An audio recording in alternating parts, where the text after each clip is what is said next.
I have a book called Softwired. That's by Michael Merzenich, and there are two topics of interest in that book.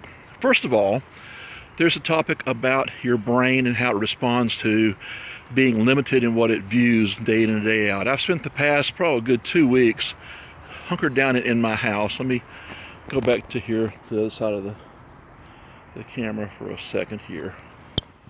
There I am. So I spent probably 2 weeks in the basement in my dungeon office working, rarely ever going outside, spending my day staring at a monitor, although I have multiple monitors.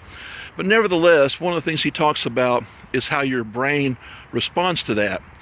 We have many teenagers now, young adults, probably some of you may fall in that category as well, who spent a large amount of their time staring at a telephone or possibly some kind of pad type device or tablet, and we are getting to where we're actually affecting how our brain functions. Okay, what the brain will do if you spend hours of your time staring at a screen such as this one, which is what, this is a Note, so it's got a pretty decent sized screen, but still that's what, 2.5 inches or so across.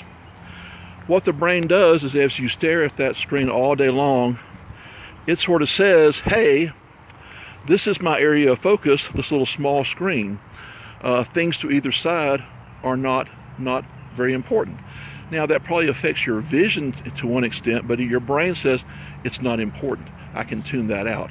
Distractions over here or over here don't really matter. So your brain becomes very accustomed and very limited to what you see. Now the downfall of that is when you reach later years in your life. One day I'll reach those later years in my life, I hope.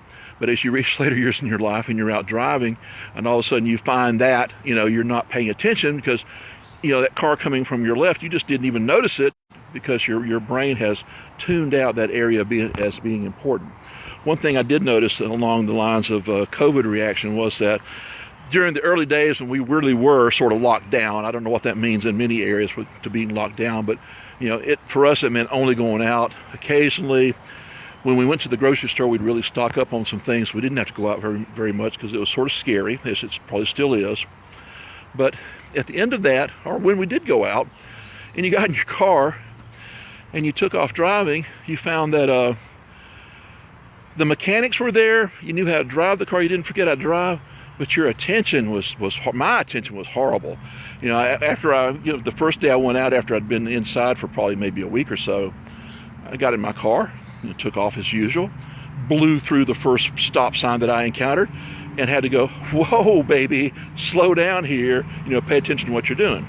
So just as a matter of principle, we should all take a lot more time away from our devices, get out there. The Melissa Tears peripheral vision exercise, and there are many others like that sort of make you stretch what your visual area is that you're trying to pay attention to, or would be excellent thing to do on a regular basis, besides the effect it has in other areas as far as calming and things along that line.